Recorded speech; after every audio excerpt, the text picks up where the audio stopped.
বিয়ে করনি কেন? হ্যাঁ? আবার বিয়ে করনি কেন? তোমার হাজবেন্ডের কথা বলো। তিনিও কি ডাক্তার? প্রশ্নের উত্তরে প্রশ্ন হয় না।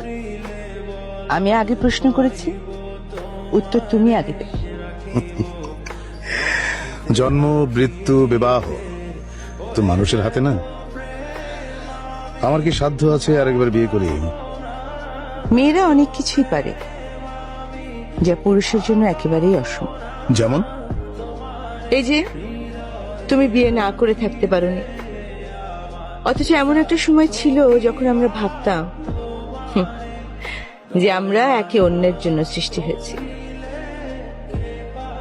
তোমারও স্বামী সন্তান আছে, এটাই নিয়তি। মানুষ কখনো তার নিয়তি বদলাতে পারে না, কখনো না।